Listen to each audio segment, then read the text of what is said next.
Yeah, I did it. I did it. Right, very, very simple solution. What I did was the chat was not showing up for me, right, on the other on my Internet Explorer tab. So I thought, right, I've got Firefox open anyway. I don't use Google Chrome anymore because my CPU is getting really weak and it can't handle Chrome for some reason, and it was giving all my computer all sorts of problems. What is that?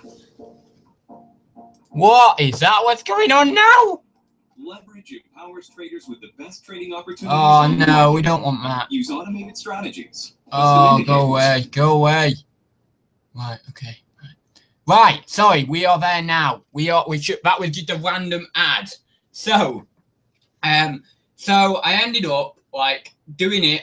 Basically, I've done the broadcast on Internet Explorer, but now I'm looking at the chat on another tab of Firefox. Weak CPU. Buy a new PC for your business plan. Yeah, I am. After Christmas, once I've got like a massive influx of cash. Well, hopefully, once I've got a massive influx of cash, I'm gonna build my own on like. I think the website Ryan uses is like Dino PC or something. So he's gonna help me. Well, I'm gonna ask him if he can help me to build a really good one.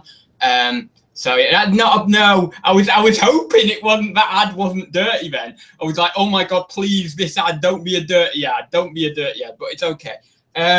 Yeah, well, oh, slow mode is on. Yeah, sorry, it is. Yeah, get a Mac. Oh no, I don't want a Mac. I can't work it. It's all weird, a Mac. It's like, it's alien to me, a Mac is. Yeah, do you want me to turn slow mode off? Gary, I don't know. It's by the way, Southwest Sal's in the chat. I believe it's Gary's birthday today, so everyone wish him happy birthday in the chat. How's the antiques cabinet going? I've not rang them up again. I'm going down on Sunday because the place where I have my cabinet has a car boot on Sunday. So after the car boot, I'm gonna go in and see what's what. Really, I think it's being outside. I honestly do. I think it's the fact that I'm outside and not like inside with all the rest of the vintage stuff, because I'm on that corridor. I thought it might be a good thing, but now I'm thinking, no, I need to be inside, because on the outdoor corridor, it's all like more retro toys and stuff like that. Well, I'm more of the stuff that's inside the actual antique centre, like, you know, your pottery, you know, just vintagey items, things like that. So I need to ask the lady who sort of runs it all, you know, whether when there's a cabinet available inside, could I be put on the waiting list for that? I think it's just all about, you know, trying different things with it, both with prices, with different products, with different locations. It's just about, I've got to try and think of all these different things, you know, and where I can be improved on that cabinet. But the last week or so, I don't know, I may have made a couple of sales. I really haven't a clue. I've not checked. But hopefully I have, you know, hopefully it's not doing too bad. And then I might rethink actually thinking about moving it indoors if it's going well outside. But yeah, where are we? So, Kirsten's Curiosities, hi there. Sorry guys for that annoying thing. I've deleted the video anyway now. But yeah, so, yeah, I have got like a slow mode thing on the chat. So you can only post a comment once every 5 seconds. So I don't know why I put it on. It was just one of the options when I was trying to faff around to see if I could get it working. So yeah, it will only be, so every comment you make, you have to wait 5 seconds to make another one, but I don't think people are going to type that fast anyway. Southwest Cell says, waiting on a telephone call, should have a booth next week. Oh, nice. Right, so today I've got a little thingy, like piece of paper, because I have been watching for the last couple of weeks the Celtic traders, Caroline and Phil, their live streams, and they do phenomenal live streams. They have a really nice amount of just comedic fun in there. They have a really good system with breaking things down into segments and then showing you a haul and then showing you something else and moving on to segments. So I've not stole anything from them. I'm not doing that, but I've just sort of tried to look at the way they do it and think, how can I structure Thursday talks so it's a little bit better? So first off, we're going to talk about the topic at hand, which is great sourcing but slow sales, or slow sales but great sourcing, whichever way you want to work it. I mean, it depends if you're a pessimist or an optimist. If you're a pessimist, you'd say great sourcing but slow sales. If you're an optimist, you'd say slow sales but great sourcing. But anyway, so I put it the optimistic way around.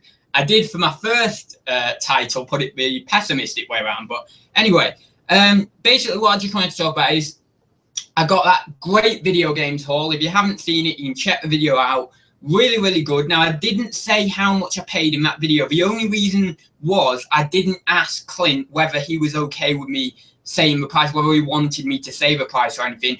But if I message him and he said it's okay for me to tell you the price, then I'm quite happy to like pin a comment at the top of that video, say at the bottom of the comment section of that video saying how much I paid. I got it for a really good price. He was really accommodating on price.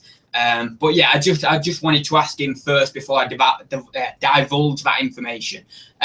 So yeah, so yeah, that was great. So also as well, I've got an auction haul that I've done a little tiny video on. I've not got time to do a 50-minute video or even longer telling you each individual item, because I got a car full from the auction and it's just massive. So I've done like a very, very quick 8-minute sort of pan of it, just telling you a little bit about it, and I've got to edit and upload that very soon. So it's been really good for sourcing. I do not need to go out for, like, I'd say anywhere between, with my Amazon FBA stuff, I've got 17 boxes to go off to Amazon FBA in October for my Christmas stock. So I don't need to go out for like 2 months source, like a month or 2 months sourcing, both for eBay and for Amazon. But obviously that's not going to stop me. I'm going to keep going out. So I've got a car boot on Sunday as usual. But I just, you know, I think to myself, and Ryan said, doing it yourself lifestyle, he said he doesn't understand why people stop buying. Well, I understand why people stop buying. It's to basically, if you've bought like a lot, you know, you bought a lot of stuff, then what you can do is maybe not buy for a week, get through that stuff, and it's like efficiency then, and then move on and buy more. But I thought what a really good way of doing it is like buying a load of stuff, processing it throughout the week, Monday to Friday, getting through as much of it as you can, but then not limiting yourself to not go out to a car boot on the Sunday or somewhere else on the weekend or an auction or whatever, because then you're actually keeping your business going. You're keeping that flow of stock going, and then you're able to kind of maximize your profit as well with regards to getting more stock through the door. But the only way that works is you've got to be really efficient with your listing Monday through Friday. So yeah, I mean, it could work, it couldn't work, but sometimes you do need to just stop buying for a little bit. But I'm going to try and keep my buying going, even though I don't really need it. Process it when the stores, auctions, etc. are closed. Best use of time, yeah, definitely. Right then, hi Tatters. Sue says, going to be in and out of the chat, listening in the background because I really need to do some listening. Yeah, same as me. I managed to get most of that video game haul listed on Amazon yesterday. Well, like the Amazon stuff listed. I've still got quite a bit to do on eBay, but like most of the Amazon stuff's listed, which I'm really happy with. That's going to go off tomorrow, so I think, you know, thumbs up there. But yeah, slow sales. A few people have been on the groups complaining of this, and I've seen it like from about, I don't know, Thursday last week, Friday, maybe Saturday last week to now has been slow. It has been slow, but I keep telling myself, look, you have had a phenomenal summer. April was slow for me. That was just randomly, it was slow for me. May, June, July was phenomenal, and then August, great. But so I've had 4 months that have exceeded my expectations, so I can't grumble if I've had 4 or 5 days of not great sales. And I say not great sales, but I've not had a no sales day. I've always, I think it was one day I did less than 50 quid, but then the other days have been over 50 quid. But out of the 5 days, I've only done one day over 100 quid. I did 123, I think, on Monday. and anything 50 to £100 for me, I class as quite slow, because prior to that, let's say prior to that 40 quid day that I did, I think that was on, let's say, I think it was Tuesday. I did 40 quid or thereabouts, 42 quid. And prior to that, I've not had like a sales day under 50 quid in a long time. So yeah, I just can't moan about it. I can't grumble. I don't want to moan. I don't want to grumble. So, so yeah, I'm happy. I'm happy. If it continues into Q4, I'll find it harder to be happy. About the sales, but I don't think that's going to happen.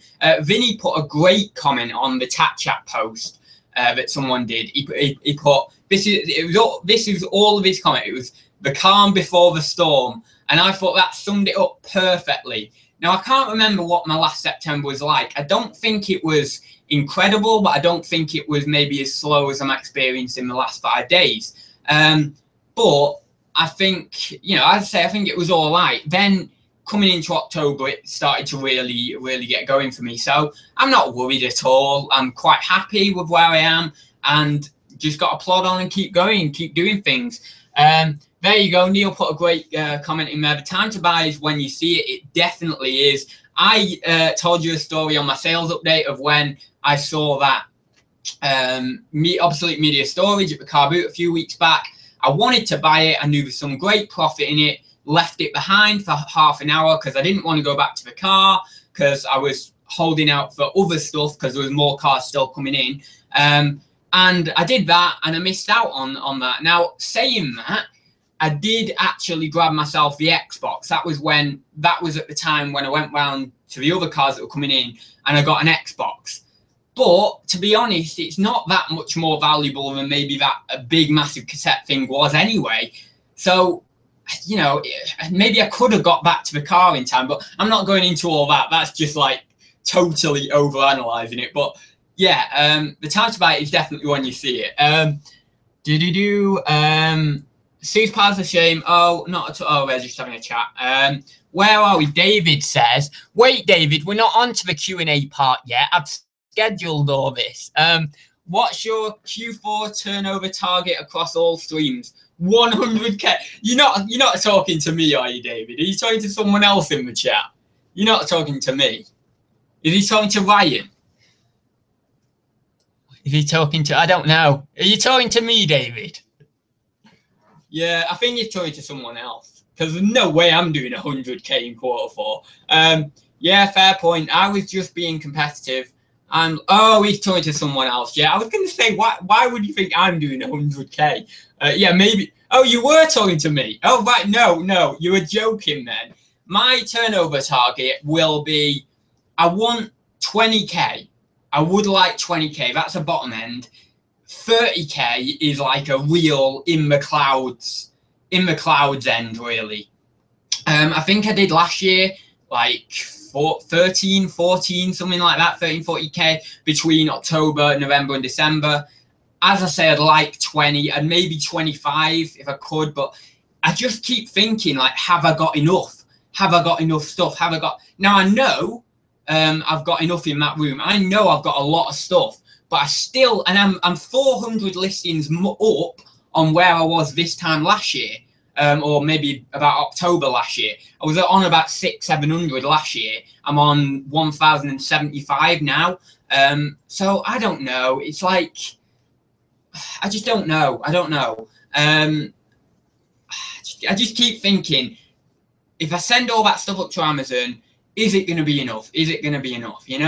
And as Neil says there, he's put a great thing in there. Turnover is vanity, profit is sanity. And of course, when Q4 is over, I'll give you my profit figure and I'll give you my turnover figures. And I'm quite happy to give you my profit figures because I'm quite confident the profit will be good on that turnover. But yeah, very true. Turnover is just vanity, really, when you're saying, like, I'm going to, when people say, we're going to do X million or whatever, it's just, in their business, it's what it makes me think of, right, is a chap who's maybe 45, something like that. He's got a jacket, his hair's a bit thinning or whatever, but he drives a sports car, and he's got a 20-odd-year-old wife who's really just along for the money, you know. And he walks into his school reunion after 20-25 years of not seeing these people, and he's got his gold Rolex on or whatever, and he says, oh yeah, my business is going to do £2 million turnover next year. That's what it makes me think of. And people can think I'm a stereotypical moron or whatever, but that's what I think of, you know. And I'm not saying those people are bad or anything. It's just, you know, it's just that's the thing I think of. Midlife crisis, man. Let's say that. Well, 45. Okay, let's say 50. I don't know. I'd have a wife if less than 5k a year. What? You'd have a wife if less than 5k a year? I don't get that. Do you mean you'd have a wife and pay her 5k a year? I don't know what you mean. Not if you're selling at a loss. It doesn't doing it yourself like that. What? Oh, what's going on in the chat here? Turnover creates profit. Oh yeah, I suppose, yeah, it does too, yeah. But when Neil then goes on to say, not if you're selling it. Yeah, exactly. Like, you can scale it up to however much you want, or you could scale it back to however much you want. Like, for example, if I was selling, well, let's do an example. Like, I was selling tape, right? And I was buying them for 50p each, and I was selling them for £1, right? And by some miracle, you can get postage for 20p. I know these figures are completely off scale, but let's just say you can get postage for, well, let's say 30 or 40p. So let's say 40p. That takes you up to 90p. Then your fees and that, you're selling at a loss. You gain the turnover, but after all your fees and your postage and all that, you're selling at a loss. So yeah, it's very true. It's very true. Turnover can create profit, but just because you're doing, I mean, there's companies out there who's probably doing £1 billion profit, let's say, or let's say £1 million profit, but they're only doing £1 million turnover, but they're only doing 20k profit because the margins just aren't there. So turnover does create profit, but it really depends on like margins and what you're buying and what you pay for it and what your costs are and all that. But yeah, I am over 50 ads. I am over 50 and still alive. Do not believe I've put in ads. I did not say, can we get this straight? I did not say on that video, we'll be dead by 50. I said there is a grey area between about the ages of 47 and 55, which isn't quite middle-aged, but isn't quite old, right? So if you're in between that age, you're not really old, but you're not quite, you're coming out of that middle age phase. That's what I did not say you're dead. I did not say you're dead. I can spot loads of eBay sellers that think they are making good money, but in reality, they are losing money. When I was a lot younger, I was like, there was things I lost money on eBay, and there's things like even now, you know, that I lose a little bit of money on every now and then, whether it's postage or like silly mistakes like that, or whether it's picking them up like just general fails and stuff. But no, it's definitely true, you know. Neil, how if you don't know what they are paying? Well, you know, you don't necessarily need to know what they're paying. I mean, some sellers just, you can look at like their listings on eBay and stuff, and you just think, how the hell are they making profit? I mean, you've got like the big guys on Amazon, like Music Magpie and that sell at a really, really cheap price, but they probably are making a small amount of profit, although they probably will have like loss leaders and things like that as well. Although I don't think loss leaders would be the right term, just products are making a loss on, because they're not actually leading the customer into buying something else. So yeah, just products they make a loss on. But there's also probably guys out there who, you know, are maybe making a few pence on an item, but we're doing volume or something, or they might even be making a loss on a certain item. I don't know, but there's probably people out there. I'm always surprised with some people how unaware they are of all the costs. I own a wholesale business and we sell to some of the chumps, so we know what they are paying. Yeah, oh yeah, there we go, very good. This is true, Neil. Most big companies work on a much smaller margin than what I've seen from us guys. Turnover 1 million to make 100k profit. I remember watching a show when I was studying business in high school, and it used to be great days when you'd come in and you'd be the teacher would be like, and you'd be in like year 9, year 10. Well, no, year 10 or year 11 because I took options. So yeah, year 10 or 11. And then she'd say, "Oh, we're watching a video today," and I was like, "Yeah, thank God, get in, no work." But then you just sat there watching a video, and it's amazing actually how much you learn off those videos. And it was, I forgot what it was called, the program. It was a great business program, it really was, and it went into detail on the costs and stuff. And it was about people setting up businesses in reality. And it was about all the costs and all the worry and all that. And you saw them. You saw like people getting really stressed and worried. And you saw people like losing a lot of money, and all this money's funneling out of the accounts and stuff. Obviously, they didn't show their own bank accounts, but you know, they did like mock-ups and stuff on the screen for you.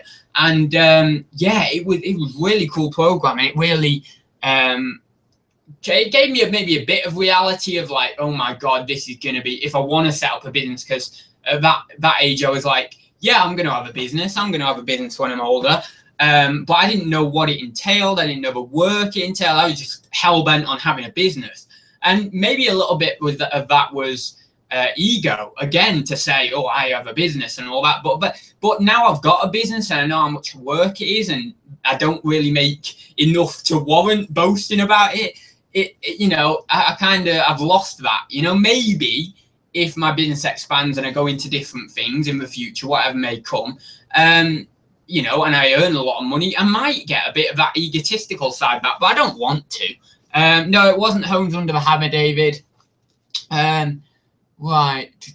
Right, so what have we got next? So general reselling week. Yeah, I've kind of talked about that. Not really been a lot going on. I just contacted eBay this morning about a GSP order. The customer contacted me and said that she had not received it. So obviously it got to the GSP center fine my end. I had tracking to prove it. And then when I was on the live chat, they proved it as well, that it actually got to the GSP center. So everything's cool there. And, you know, I'm not going to get affected by that. But yeah, that's just something else that's happened this week that I thought might be worth noting. I've contacted eBay in the last 2 weeks about 5 times. I was dealing with something that's now got resolved. I was dealing with a scammer. I didn't want to talk about it when it was happening because I like things to be closed off and then I'll talk about it. But I'll just give you a brief little detail. But I was dealing with a scammer for a specific item. He claimed that he had received the item not as described. I sent out this item. It was a blue Le Creuset pot, and he was claiming he got a brown one. He sent photos to eBay, all that sort of stuff. I rang up and I contested it straight away. eBay then said, you have to wait 8 days. I waited the 8 days. I then escalated it to a case. I myself escalated the return request to a case, not the buyer.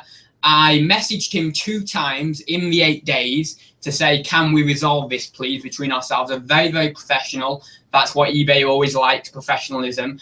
And I then escalated it to a case. And within less than, let's say, 12 hours, I think it was about 12 to 24 hours, eBay came back and said, no, the buyer, it's closed in the buyer's favor. Well, I was not happy with that. There was nothing else I could really do for his sake.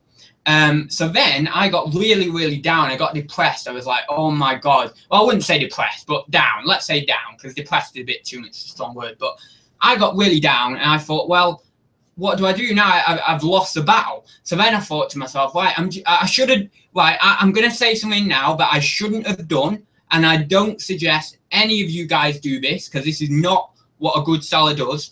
But I refunded him straight away without getting the item back, because I was so in a hole and thinking, you know what, I'm just going to get this brown one back. There's no point. I may as well just refund him now. I've lost, right?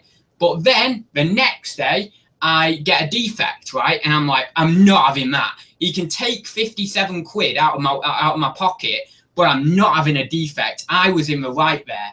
And so basically I blocked him as well. But I then, the next day, feel really crap because I've got a defect and it's a seller case resolution. Yeah, what it's called. case resolved without seller resolution defect, which are quite bad, to be honest. They're probably the worst defect you can get. And I was really feeling down with myself, and I was like, I don't like this. It's crap. I was in the right, but it's all geared towards a buyer, all that stuff. And then what I did was I thought, no, I'm going to at least get that defect removed. And I rang up. They looked into the case. eBay couldn't have been nicer about it. I was quite firm, but I was a little bit emotional as well, because I wanted them to see that little bit of emotion, that I was genuine, that I was really, I was fearful of my account, and I wanted my account to be of good standing still. I mean, it would have been anyway. I would have still been top rated, but you know, it was a principle. So you know, I then explained to her, and then she looked into it, and she said, well, we can see that you've tried to resolve this. And all that sort of stuff, and you sent him 2 messages and he didn't respond. You were the one who escalated the return request to a case, so we can remove the defect for you. So I got that back, but I was so annoyed, but because we just couldn't get him, we couldn't get the scammer. But what I might do is actually share that username on a Facebook group, because I just feel like I don't want anyone else, you know, him buying from anyone else of you know, in the community. But it was annoying. I did a few things that I shouldn't. Well, I did one thing that I shouldn't have done, but I kind of felt backed into a corner. I actually said that on the telephone. I said, look, I feel backed into a corner here. It's all geared towards the buyer. I don't feel you know, as if I can do it. I can't win this case. I can't you know, I'm basically done. I'm done. So you know, there's nothing else I could do. I've lost the battle. So I said that on the phone and made sure to voice that opinion. And yeah, and managed to get the defect removed. But that was that. Anyway, hope you didn't too. No, I didn't pretend to sniff and cry down the phone. It wasn't like that. I was more, when I say emotional, I mean frustrated. I was more, you know, I didn't purposefully like be a load of them, like really emotive, but it's just what came out, you know, at the time. But I was a little bit frustrated. I was a little bit firm with them, and I at least got the defect removed. But we had no trouble with removing the defect. I wasn't the one like pushing it down the neck saying remove this defect now or anything like that. It's just, you know, it's yeah. Anyway, so I did that. I just thought, basically, there was no way, if he sent that back to me, that brown one, and that's what one of the guy on the phone said to me the first time I rang up, if he sent that brown one back to me, how the hell would I prove that? That's what I felt. I felt, you know, how the hell am I going to prove it? It's already been closed in his favor. If I do an appeal, they're probably just going to shun me off again. So yeah, I'm happy that I got the defect removed. I'm annoyed that I didn't get him properly, but I just don't. I feel that that case in particular was going to be a lot of effort, a lot of time, and I just couldn't do with it, because this is the first scammer I've ever had on eBay as a seller. Like, sorry, yeah, as a seller.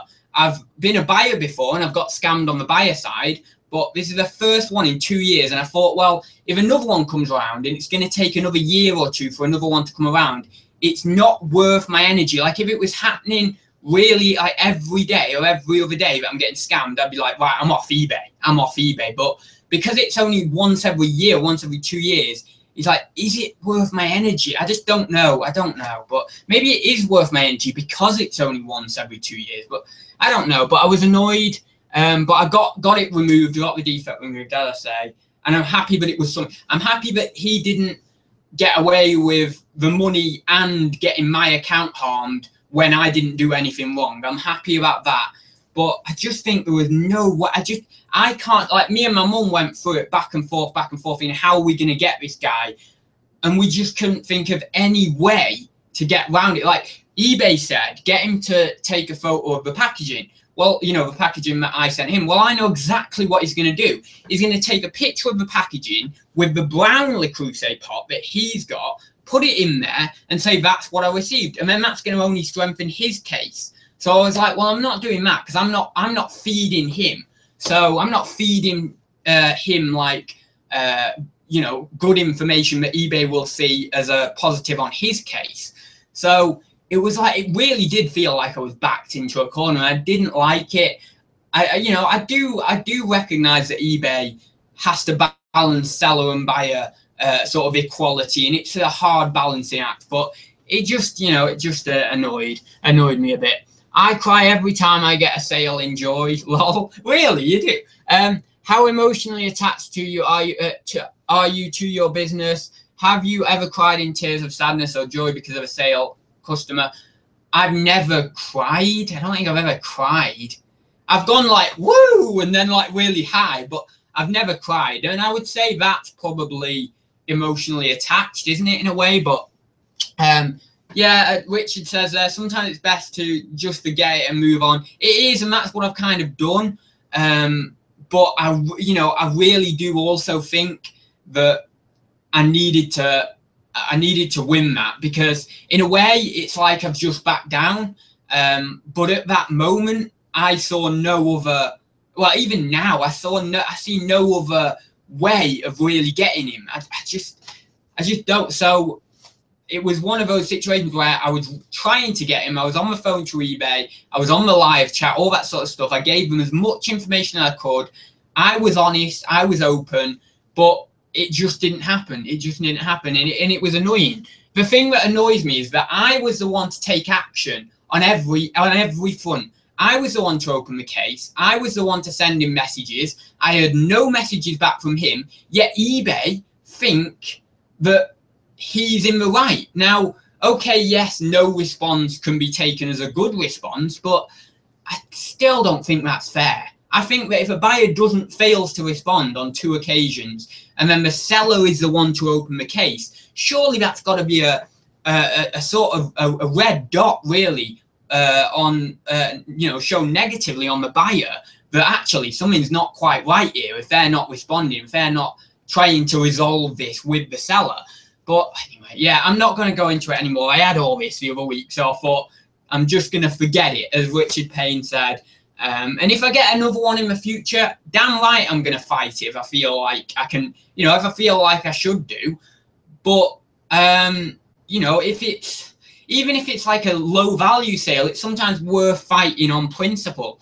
But this one, because it was over 50 quid, I was like, yeah, I'm definitely fighting this one. Kirsten says, customers in my shop have made me cry when I was younger. Some people can be horrible. Now I would tell them where to go. Really? What? Like, they made you cry? Oh my God. Wow. I was promised David McGregor would be on screen. What did David say to you, Fate Rachel? Did he say that he was going to be coming on? But no. Anyway, that's that. So I've moved on from that. I put a lot of time and energy into that. And really, I didn't quite get anywhere. I got the defect removed, but I still didn't really get anywhere. If I had just actually, if I had just accepted the return instead of fighting it, I would have been in the same position. But I'm glad I fought it because of principle. So anyway, we'll move on from that, because I've spent about 15 minutes talking about that. So move on to Q&A. So I wanted to do a Q&A section. So if you have any questions, drop them in the chat. Feel free to.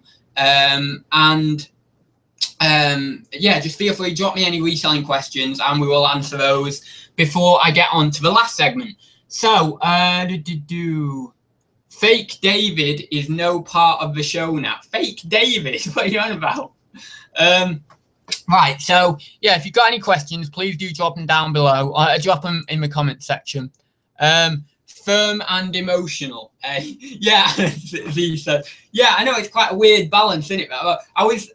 I was trying to be firm in terms of getting my point across, but I was doing it in a little bit of an emotional way, because I had that residual emotion from the fact that it was my business and it was my seller account, you know, seller dashboard at risk, so, or being harmed. So yeah, I was kind of firm, but at the same time, I did put a little bit of emotion in there, because that was what came out, really. But yeah, I have to say, just to round that off, I was really happy with the service eBay gave me on the back end of it.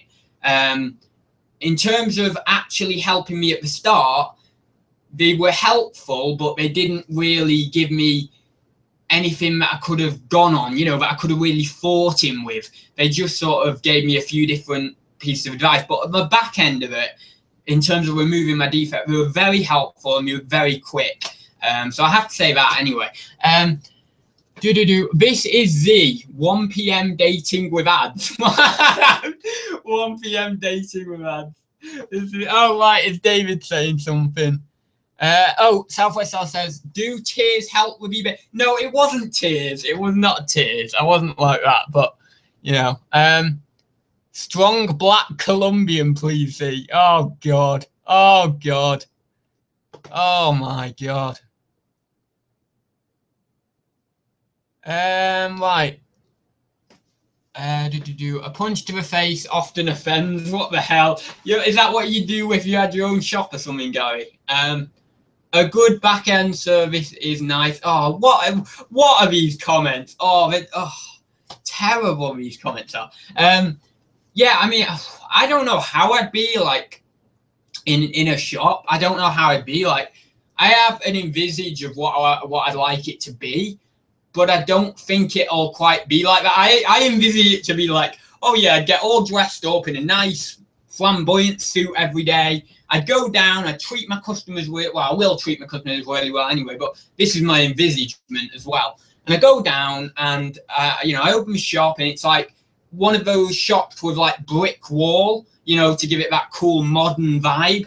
And then I'd have some like, you know, I'd have like all things all scattered around the shop, and it'd be very cluttery, but in a good way, like in a sort of cozy Aladdin's cave kind of way. And then obviously my customers come in and I'd see the same guys week after week, like, oh, you're right, Gary, oh, you're right, Sue, whatever. And then you have your you know, not regulars come in, you know, every day as well. But then it's like a family. That's what I imagine it being. And I'm probably completely wrong on that. So, yeah, don't take that advice. I'm probably completely wrong, and I'm probably almost, I imagine like once, twice a week, you're bound to get one person who just isn't that great with you. But, you know, that's how I imagine it to be. And that's what I like, but I don't know. Maybe that time's gone. Maybe that time was maybe in the 70s or 80s. I don't know. Because that's what I imagine it to be like. But maybe, I don't know, maybe that time's kind of gone. If I had a shop, it would be like in the video store in the movie Clerks. Oh, I've not seen that movie. Is it just like a video? Oh, yeah, it's a video store, isn't it?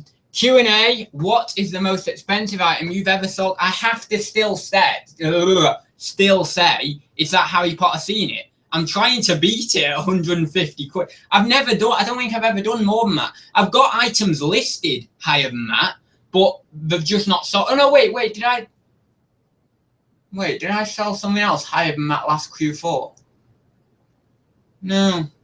I don't think I did. I think that is my highest value. Now, I've got items listed at about 200. I've got one for 400. I've got one for 300, but they just keep going on and on. I think maybe I need to reduce the price on them, maybe re-photograph them. I don't know. But the one thing I did, you know that record player I got ages ago? I could have sold that like 6 times now. I have not accepted offers of around the 200 quid, and I don't know why. But I paid 90 for it, and I could have accepted an offer of 250. I could have accepted countless offers at 200, but I've not done it. And also, I actually had it unlisted for about, I think it was about 2 or 3 months, because I didn't want to list it. And here's a really like terrible excuse. I didn't want to list it because I didn't know how to pack it. And then Zahir came out with that really good record player video, and I watched that shipping record players. And then I thought, well, actually, with the aid of this video, I could probably ship it. So now I'll relist it. I don't even know whether it's still relisted or not now, but I've got things higher than 150. But yeah, I'm pretty pathetic in that way. I've not sold anything higher than that. Lucy T says, what's on your bucket list to pick up? On my bucket list is I've had Hero Quest. I'm trying to think. I don't know. What was for lunch? It was egg on toast today, David. Eggs on toast. Yeah, I don't know on my bucket list.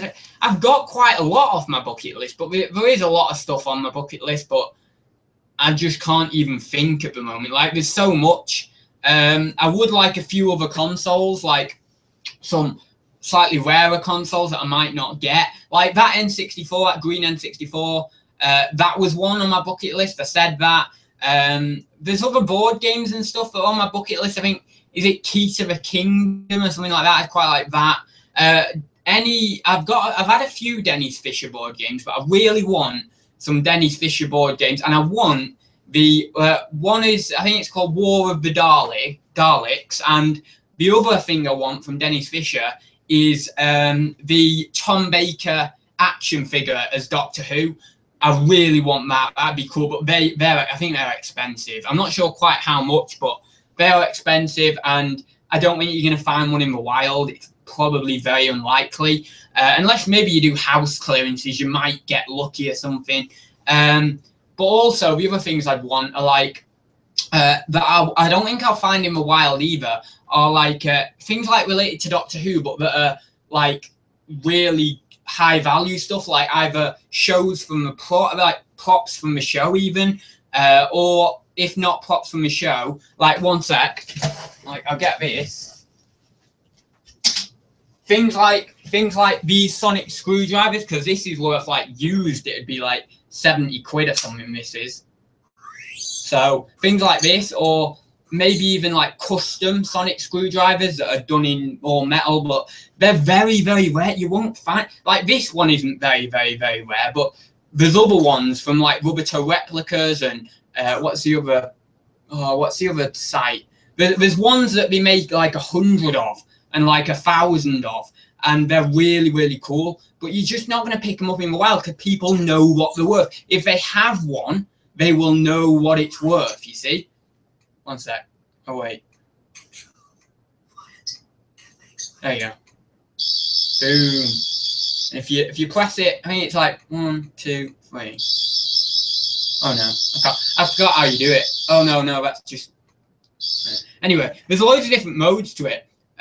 But that's the kind of stuff I'd like to find out. Doctor Who, cool Doctor Who stuff. And if ever I had a shop, I would do like proper like high value Doctor Who props. Like I'm talking like Daleks and things like that, and like full size Daleks and stuff. If you look on eBay and you search like Dalek prop, there's some on there for like £1,000. You know, there's a lot of money.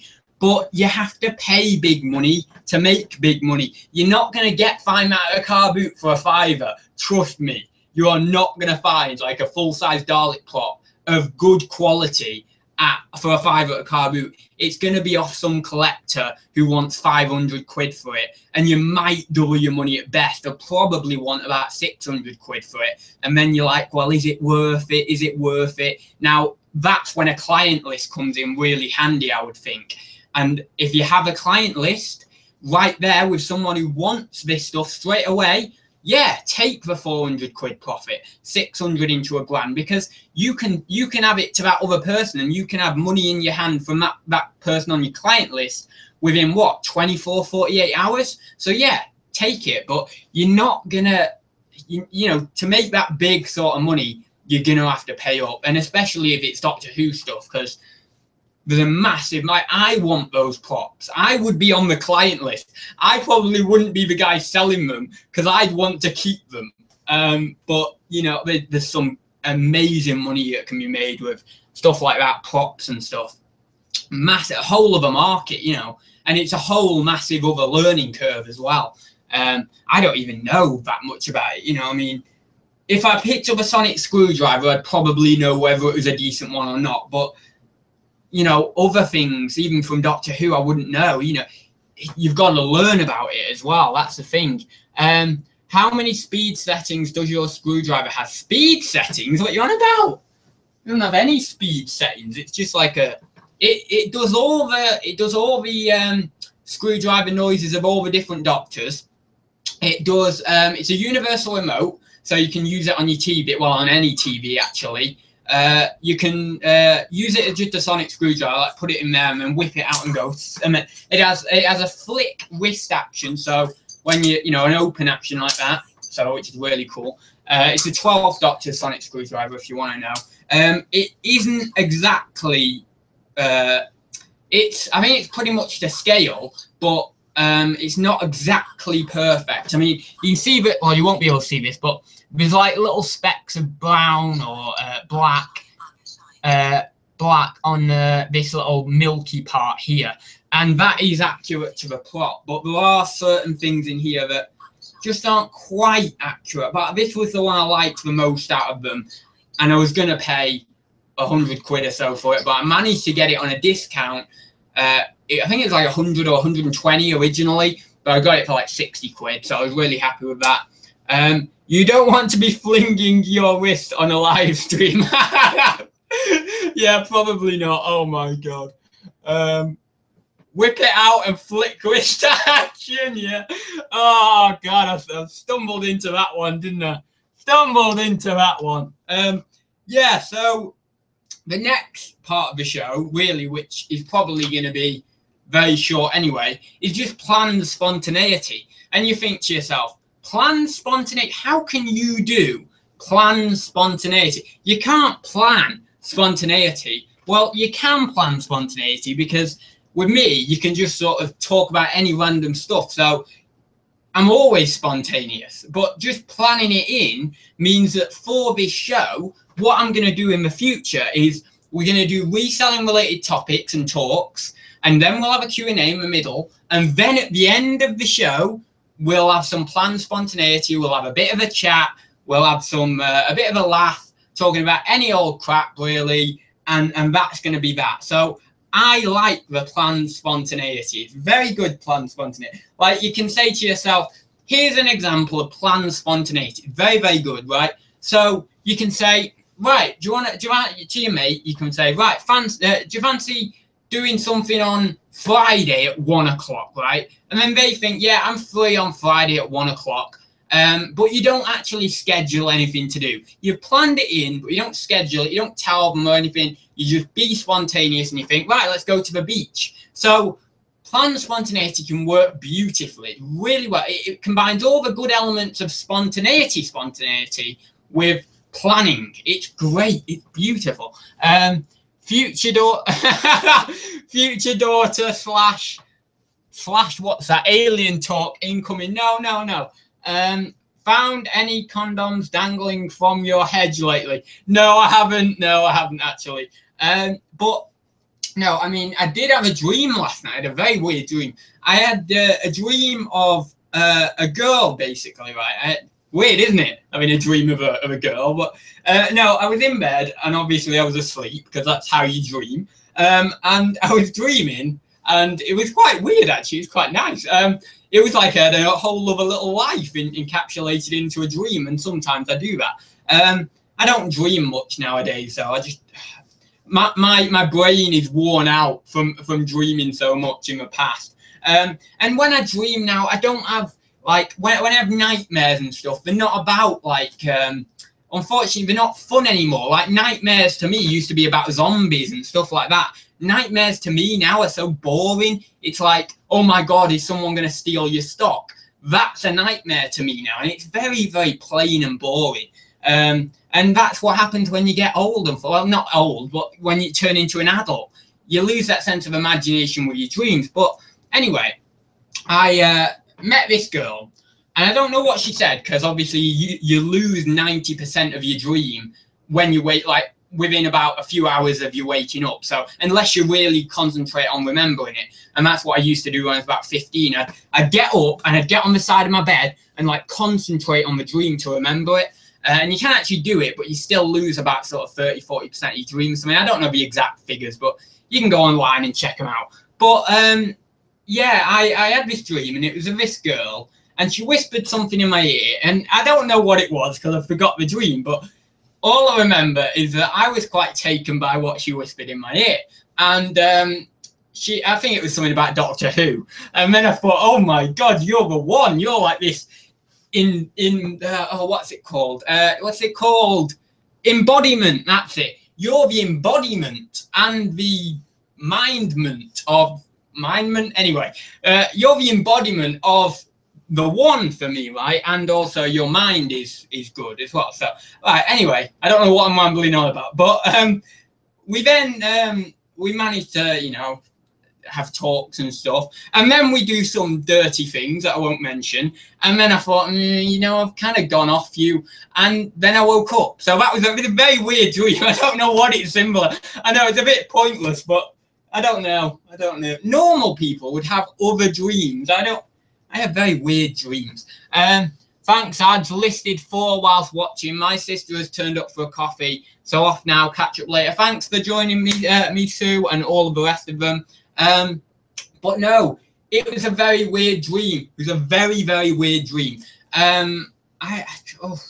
It's nice while it lasts, though, because you think, oh, I'm in a different world. I've got my life's really coming together here.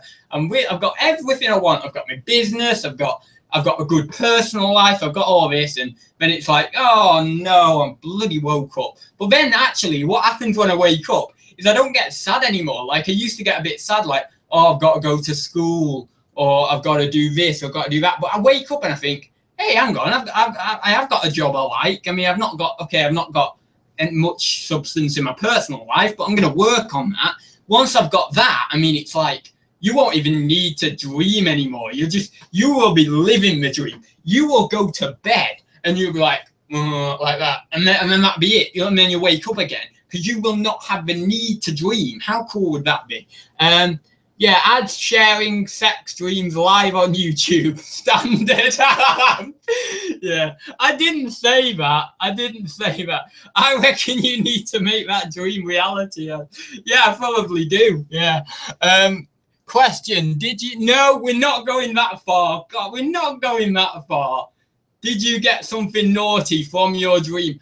I don't think I did, let's say that. But no, I'm not saying that on camera. That's a bit far. That's the line, if you want to know my line. You know, I'm quite happy to talk about dirty things, but we don't use words like that. If we want to use words like that, I have to say, did you get a banana from your dream? Right? Let's just say that, because that's as far as I go. But I did actually think next week I'm going to look into making this an 18+ show. And the only reason I didn't want to do it actually is because you need an account. I'm pretty sure you need an account to view the show, and you need to click something when you're coming into the show. So if all you guys have a YouTube account, you might need to be logged on if I do the 18 show, and it might ask you like, are you over 18 and stuff. So that's the reason I didn't want to do it, because I didn't know, because if people are let's say people are over 18 but they don't have an account but they want to watch me, they can't watch that video then. So that's why I didn't want to do it. Question, did you get a banana from your dream? There we go. I did not get a banana from my dream. No, I don't think I did. Although I used to get one too many bananas in English class, and we all know about that.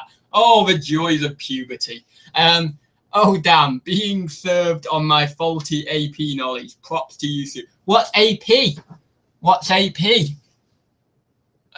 One sec. Chocolate.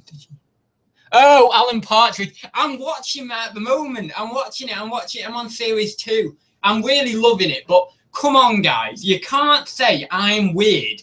Have you seen how weird that show is? I mean, he's there in bloody leather pants doing this half the time, like this. Oh, yeah, you know, he's like that. It's like, what? What are you being said? And people say I'm weird. So, oh, my God. Bloody hell. Anyway, I think we're all just weird. And I'm the only one, or I'm one of the ones who actually come on YouTube and freely be weird. I think that's the truth. I think we all have this weird, like, part of you that's really weird and crazy, but only certain people actually really bring it to the front. Like for people in mind, I'm thinking of are Weird Al, David Bowie, Rick Mail, or who are loads like Queen, lead singer of Queen. What's his name? Freddie Mercury. You know, these people, these kind of people. You know, maybe even Gary Oldman to a sort of extent, but I don't know. Taylor Swindon, she's got a bit of that side to her, you know. But there's only certain. I think I'm onto something here. I really do. But no, I think that might be. Yeah, I think so. 18+ show adds in his purple pants. No, it wasn't that my English teacher was good looking or anything. It was just he was brilliant. He really was, bum crack picker.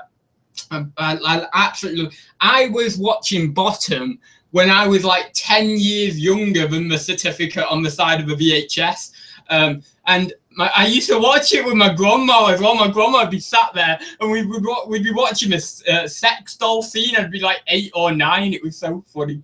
But don't tell the government or anything about that. But you know, bloody hell, that was funny. That was great. Yeah, I'll probably get persecuted for watching something 10 years below the certificate. But anyway, it happened. So who's gonna stop me?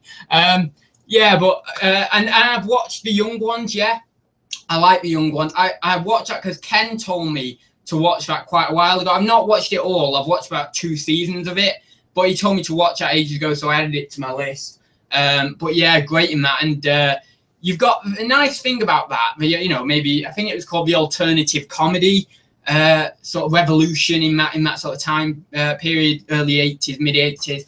And the nice thing about that is all those guys have gone on to do good things.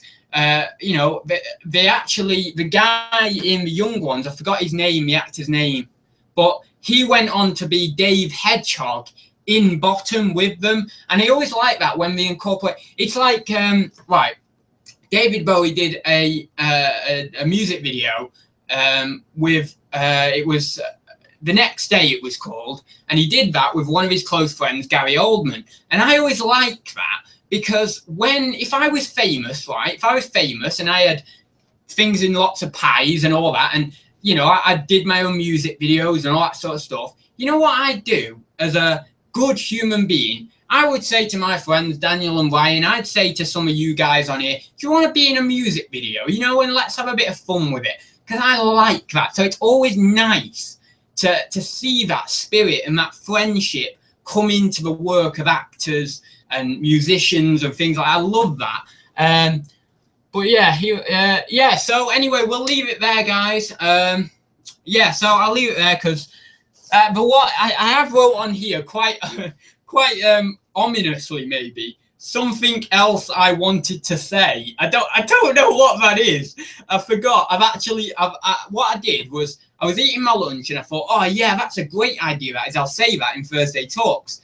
And I ate my lunch and I finished my lunch and I thought, right, I'll write that thing down. And then I thought, damn it, I forgot it. So all I've put on here is something else I wanted to say. I don't have a clue. I don't know what it was. All I wanted to say as well was actually my gran and granddad are coming, so I will have to go in a minute because they're coming about sort of 2:30, I think. But yeah, so oh, that was something I wanted to say. Electra has been terribly naughty. She, well, okay, she's not been naughty actually. It was my mum that was really naughty, but we have a cat bin, right? A cat bin. It's like a litter bin, but it's got a cover over it and it's got a cat flap, right? So then the cat can go in and out. Well, Electra, being in a little bit of a special family, you know, with me in it, doesn't know how to use a cat flap.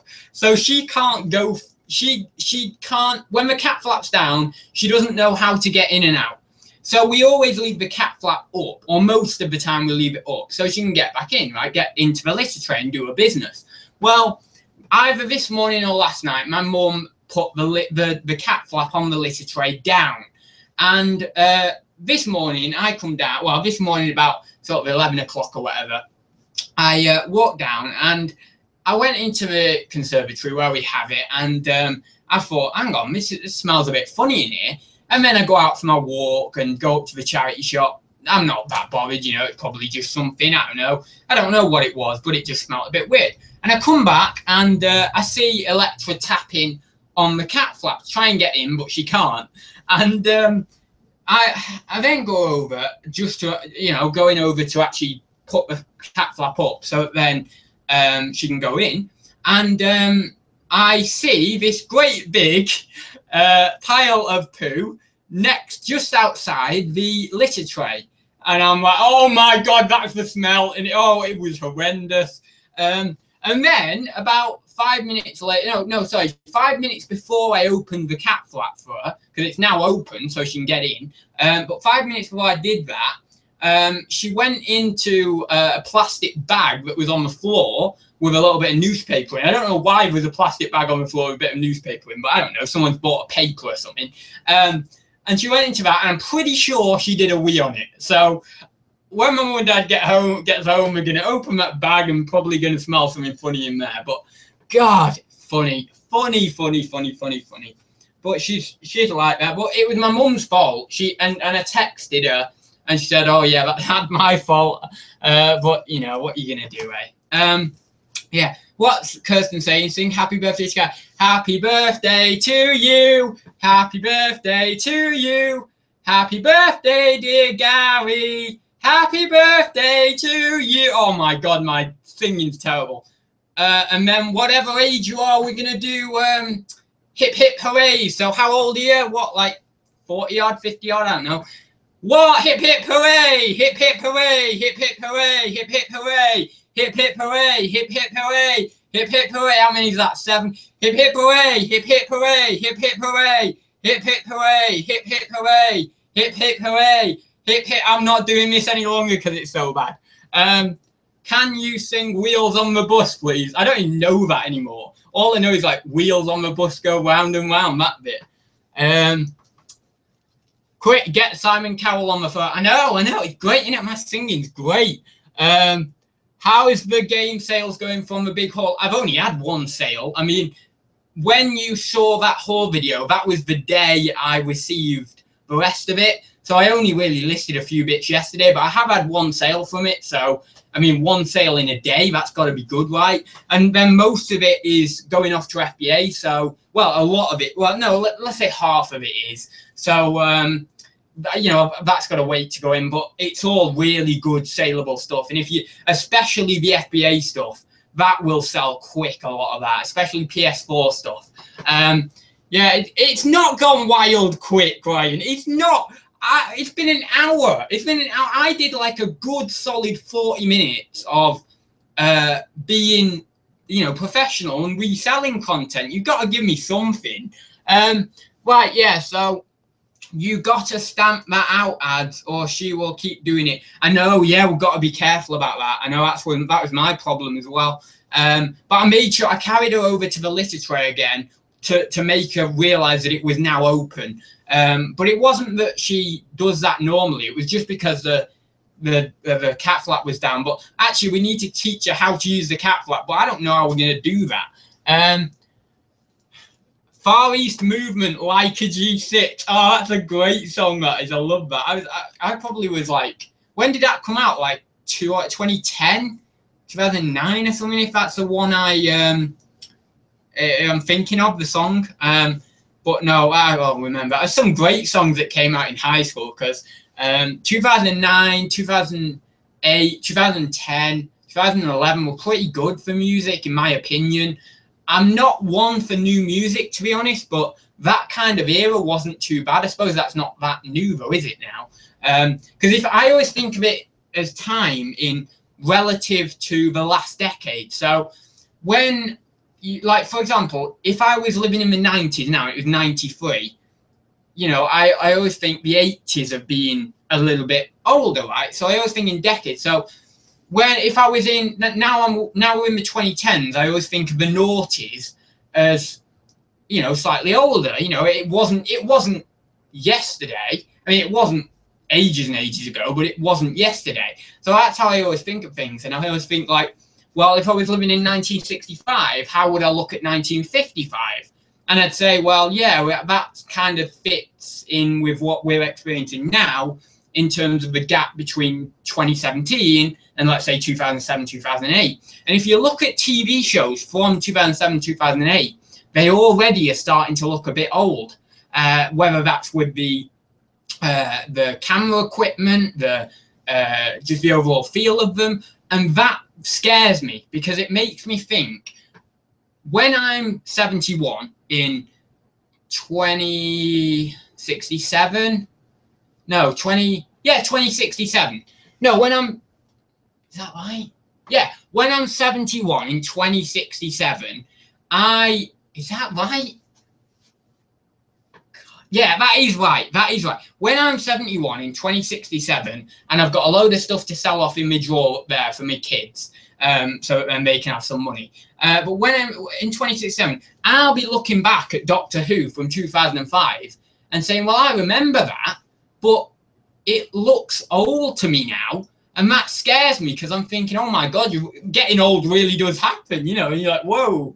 Because I used to think when I was younger, like, getting old is fine, it's a good thing, but now I'm like, oh my God, it does a little bit scare me a little bit, but yeah, you know, maybe it's my age. Ads, what tablets you on? I just about 3-4 weeks ago, I came off my anti-anxiety medication, which was propranolol.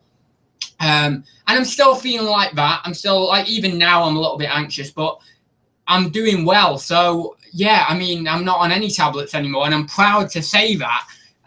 So that's really cool. But I was on tablets, but that they didn't affect my mind in any way, really. It was more bodily tablets. But no, I'm not on any tablets anymore, which is really cool. I don't even have those little cod liver oil ones because I don't like the taste of fish. But yeah, so that's that. Cassini space probes grand finale into Saturn. Oh, whoa, that's awesome. I'll have to research that. You probably all know this, but I love space travel and things like that. So it's something that I love to follow.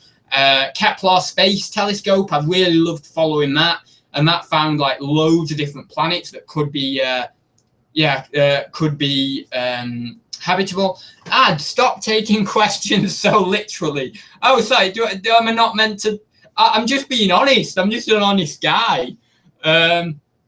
We don't want you to change. I'm just an honest guy. So when you ask me a question, I will be honest with you. And I think that's a good way of being. I mean, there's some things that you might do a little white lie of, like if you don't want to tell your grandparents you've just done the nasty with a girl upstairs or whatever, you might do a little bit of a white lie. But, you know, most of the time I will be quite honest with people and upfront. So, yeah. Adzenberg. Yeah.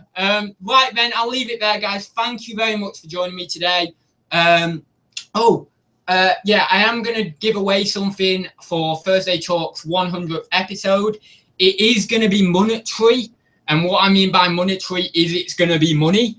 But what I'm going to do, because I'm very well aware that I don't want to give money to like a troll or anything like that, I have already decided a select few people who watch this almost every week, who pop their heads in at least, who maybe even, watch me on other videos and stuff like that, who show loyalty to the channel, let's say. I've selected a group of people, and what's going to happen is you guys in the chat, the people I've selected, are all going to have a vote, and then for the for the 2 people you want to receive the money. So I want to do that because I feel like that's a good giveaway. I like that giveaway idea, and I feel like the people who have been watching me the longest and have been really contributing in the chat deserve that, you know, as a giveaway. But I'm not going to send money through the post. We're not doing that. You'll have to have a PayPal address thing, you know, an email address. But no, that's what I'm going to do, and I'm going to select people who I know are genuine, who I know have helped me, who I know watch the show a lot, and just, have answered questions for me, all that sort of stuff. So it's going to be done well. I'm not, just to make it clear, I'm not going to be throwing money away at people who are trolls or whatever to the channel. It's not going to happen that way. So yeah, David says vote Ryan. Doing it yourself lifestyle says vote David. You don't even know the list yet. You might not be in it. Well, you are in it, but yeah, but still, yeah. So I just wanted to do that, and obviously the money is going to come from my AdSense revenue. So it's another nice way of tying it into YouTube. So I just want to do that. It's just a decision I've wanted to take, and and I think it's a nice one. So yeah, I won't tell you the amount of money I'm giving you. It's not a huge amount, but it's some money anyway. And we'll do that on the 100th episode, and I might incorporate something as well. I might even try and get a guest on or something. I don't know, just do it up a little bit. Yeah, it's going to be 3p. Yeah, you're going to get 3p. Yeah, if you win, yeah, it's just 3 pence. Yeah. No, I was thinking about a tenner. No, I'm joking. I'm not going to tell you the amount, but yeah, I'll leave it there again, guys. Southwest South says Ryan needs the money. He only has one sale a month. Yeah. So anyway, yeah, I'll leave it there, guys. Thank you very much for joining me. If you did like it, please do give it a like, and I will be back very soon. I've got an auction haul to share with you. I've not had time to do a big haul video, so it's like an 8-minute panoramic view, but it's something at least, so that'll be on its way very soon. If you haven't already, as I say, please do check out a video game haul. Some really cool items in there that you might find interesting to sort of watch, and yeah, I'll leave it there. So thank you very much, guys. Oh, and I'm sorry about the technical difficulties at the start as well. Oh no, it's gone. The focus has gone off a bit. Sorry, I'll have to fix that for next time. There we go. Right, it's fixed now. Sorry, someone should have said the focus was off because I could have fixed that. But anyway, right, I'll leave it there, guys. See you soon.